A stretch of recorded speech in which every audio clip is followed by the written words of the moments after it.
बिस्मिल्लाहिर्रहमानिर्रहीम। अस्सलाम वालेकुम स्टूडेंट्स। आपको आज के इस वीडियो सेशन में खुशामदीद। स्टूडेंट्स, आज हम बीए पार्ट 1 या एडीबी पार्ट 1 का जो इंग्लिश कंपलसरी का पेपर है उसकी एक इम्पॉर्टेंट शार्ट आज हम डिस्कस करेंगे। पोइम का नाम है दिस सॉलिटरी रीपर, यानी अकेली कटाई करने वाली, दिस सॉलिटरी रीपर। और नंबरिंग के लिहाज से ये हमारी पोइम नंबर 9 है हमारे सिलेबस में जो शामिल है। इसमें स्टूडेंट्स आज हम इसका एक वन मोस्ट इम्पोर्टेंट क्वेश्चन करेंगे कि ये एक रोमांटिक पोइम है। याद रहे स्टूडेंट्स की ये नज़म द सॉलिटरी रीपर है, इसे विलियम वर्ड्सवर्थ ने लिखा था, जो कि एक रोमांटिक पोइट था। रोमांटिक का माना यहाँ इश्किया नहीं है स्टूडेंट्स, आप याद रखें। रोमांटिक का माना यहाँ पे रोमानवी होता है। रोमानवी से मुराद इमेजिनेटिव पोइम, ऐसी नज़म जिसके अंदर शायर जो है अपने स्ट्रॉन्ग फीलिंग्स का इज़हार करता है ना, यानी अपनी शदीद ख्वाहिश का इज़हार करे और अपने स्ट्रॉन्ग जो उसके जो इमोशंस हैं, स्ट्रॉन्ग इमेजिनेशन कह लीजिए, स्ट्रॉन्ग इंटेंस किस्म की इसकी जो डिज़ायर होती है वो भी, और स्ट्रॉन्ग इमोशंस यानी अपने तेज़ इमोशंस का इज़हार करता है किसी के लिए, तो वो नज़म जो है वो एक रोमांटिक पोइम कहलाती है। और यहाँ पे शायर ने एक ड्रामाई एक अचानक मुलाकात है, और वो भी शायर की जानब से जब वो आयरलैंड जा रहा था, स्कॉटलैंड जा रहा था इंग्लैंड से, तो उसने एक खेत में एक अकेली फसल काटने वाली लड़की को देखा, जो कि अकेली ही फसल काट रही थी, अनाज काट रही थी और अकेली ही बांध रही थी, और साथ ही साथ वो गाय जा रही थी। तो शायर यहाँ पे एक्साइटेड हो गया और उसने स्ट्रॉन्ग फीलिंग्स जो हैं वो अपने अंदर, अपनी इमेजिनेशन के अंदर जो है वो डेवलप किए। तो उस हवाले से उसने हमारे साथ अपना ये एक्सपीरियंस शेयर किया है। तो हम इसीलिए इस नज़म को एक रोमांटिक पोइम कहेंगे, क्योंकि यहाँ पे शायर ने अपने स्ट्रॉन्ग इमेजिनेशन का इज़हार किया है और इसके साथ साथ अपनी इंटेंस डिज़ायर का, एक ख्वाहिश का इज़हार किया है, क्योंकि वो चाहता है कि कोई इस लड़की के गीत को डिस्टर्ब ना करे, या तो चुपके से गुज़र जाए और या खड़ा होकर सुन ले, क्योंकि वो उस लड़की के गीत को गाने वाले इस अमल को मुतासर नहीं करना चाहता और ना मुतासर होने देना चाहता है। तो आइए ये समरी टाइप क्वेश्चन मैंने कोशिश किया कि डालूं, और साथ ही साथ जहाँ ज़रूरी है वहाँ पे मैंने इस रोमांटिक पोइम के जो टर्म है उसको भी साथ यहाँ पे मैंने डिस्कस कर दिया। आइए इसका जवाब देखते हैं। बहुत ही सिंपल और स्टैंडर्ड मटेरियल में ये लिखा गया आपका जवाब है, और ये मेरे नोट्स और मेरी बुक है जो मैंने पब्लिश करवाई थी उसका ये मटेरियल है, जो कि मैंने पब्लिक कर दिया है। In this poem the poet tells us, शायर में बताता है, about a common experience of life, ज़िंदगी के एक आम तजर्बे से मुतल्लक। On his way to Scotland, जब वो अपने रास्ते पर था, वो रास्ता जो स्कॉटलैंड की तरफ जाता है। तो इंग्लैंड स्कॉटलैंड का एक नेबरिंग एरिया है, मैंने आपको बताया था। तो स्कॉटलैंड वो जा रहा था पैदल ही, तो उसे वहाँ पे कॉमन एक्सपीरियंस हो गया। The word happen to come across, वो एक्सपीरियंस क्या था कि शायर इत्तफाक से उसकी मुलाकात होगी, इत्तफाकन मुलाकात होगी। कम अक्रॉस होता अचानक मिलना, जो प्री प्लान मुलाकात ना हो बल्कि अचानक से मुलाकात हो जाए। यंग गर्ल, एक नौजवान लड़की को, she was a young girl, वो एक नौजवान लड़की थी, who was busy in ripping crop, जो कि फसल काटने में मसरूफ़ थी, अकेली थी, गा रही थी, साथ वो सिंगिंग भी कर रही है, गुनगुना भी रही है कुछ। तो यहाँ पे इसी वजह से इसके शायर के ऊपर इस तन्हाई का और यूँ इस लड़की के गाने और काम करने के अमल का असर हुआ। तो ऑडियो वीडियो इफ़ेक्ट जो है आप यहाँ पे आप नोट कर सकते हैं। She was also singing in local language, और वो फिर मुकामी ज़ुबान में गा रही थी, अगरचे वो ज़ुबान पोइट के लिए अंडरस्टैंडेबल नहीं थी। लोकल लैंग्वेज हाईलैंड लैंग्वेज थी, पहाड़ी लड़की थी। The presence of the girl made the poet stop there, उस लड़की की मौजूदगी ने शायर को खड़ा होने पे मजबूर कर दिया, यानी इतना ज़बरदस्त एक्सपीरियंस हुआ शायर को यहाँ पे।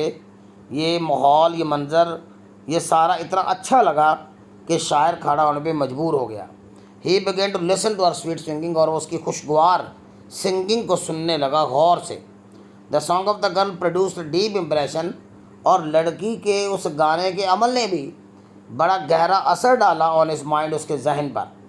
The poet was so impress, शायर इतना मुतासर हुआ बाय दैट सीन, उस मंजर से, that it didn't want to disturb her, कि वो नहीं चाहता था कि लड़की को डिस्टर्ब करे, उसके बहुत ज़्यादा करीब जाए, कि वो इंटरप्शन हो जाए, मदाखलत हो जाए और वो गाने का अमल या काम करने का अमल रोक दे।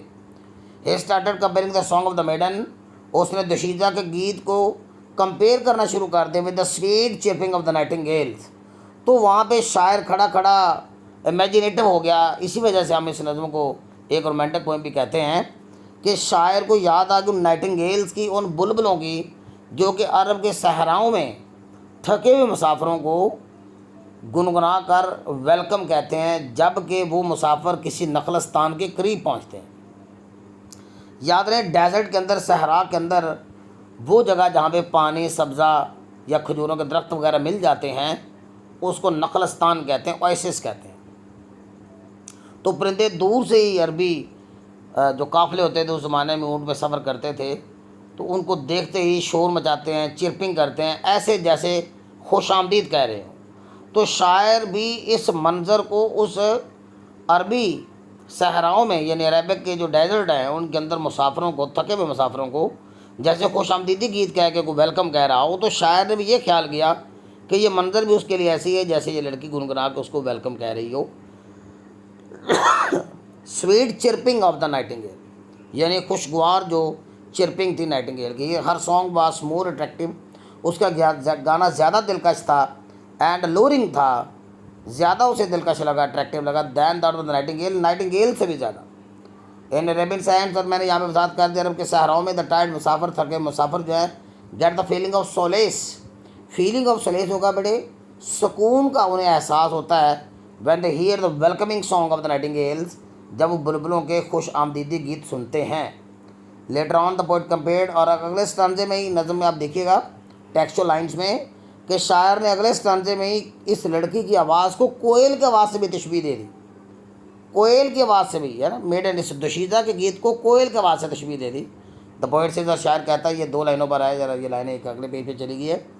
कहता है शायर क्या, वॉज सो थ्रिलिंग, इतनी थ्रिल वाली आवाज़, इतनी सनसनी भरी आवाज़, इतनी जोश वाली आवाज़, नेवर हर्ड, कभी ना सुनी गई होगी, इन स्प्रिंग टाइम, मौसम बहार के ज़माने में भी, फ्रॉम द कुकू बर्ड, कोयल नामी परिंदे की ज़बान से भी। तो ये शायर यहाँ पे एक्साइटेड है, पुरजोश है। सिंस चूँकि the solitary reaper was singing, चूँकि वो लड़की गा रही थी इन आइसोलेशन, तन्हाई के आलम में, there for it affected the imagination of the poet, इसलिए इस मंजर ने शायर की इमेजिनेशन को एक्साइट कर दिया, उसको मुतासर कर दिया। The poet began to give reference to Arabian sands, और यही वजह है कि शायर अरब के सहराओं के हवाले दे रहा है, एंड आइल एंड हेब्राइड्स, और हेब्राइड्स के जज़ीरों का हवाला दे रहा है जहाँ पे कोयल शोर मचाती हैं। दीज रेफरेंसेस, ये हवाला जात, ये जो दोनों हवाले, अरेबियन साइंस का हवाला और ये जो हेब्राइड्स के जज़ीरों का हवाला जहाँ पे कोयल हैं, ये दोनों हवाले रेफरेंस जो हैं give the poem A romantic touch, ये नज़म को एक रोमानवी टच देती हैं। इवन तो अगरचे the wording and the theme of the her song, अगरचे उस गाने की जो वर्डिंग और जो उसका जो थीम था, वॉज नॉट अंडरस्टैंडेबल नहीं था फॉर द पोइट, शायर के लिए, yet the poet could not lose the impact of the song, लेकिन शायर फिर भी उस लड़की के गाने का जो असर था, उसका जो इम्पैक्ट उसके ऊपर पड़ा था, उसको शायर जो है वो लूज़ ना कर सका। इस पर स्टूडेंट्स आपके साथ नेक्स्ट वीडियो में मैं ये 10वीं पोएम आपके साथ शेयर करूँगा। फ़िलहाल आप इसी पे गुजारा कीजिए और इसको याद कीजिए। बेहतरीन तरीका ये होता है कि बेटे जो मैंने क्वेश्चन डिस्कस किया है उसको 3 बार लिख कर इसको याद करें। इससे आपका लिखाई बेहतर होती है, स्ट्रक्चर बेहतर होता है और इस तरह आपके स्पेलिंग्स इंप्रूव होते हैं, एग्जैक्टनेस आती है। Okay students, till next video, अल्लाह हाफिज़।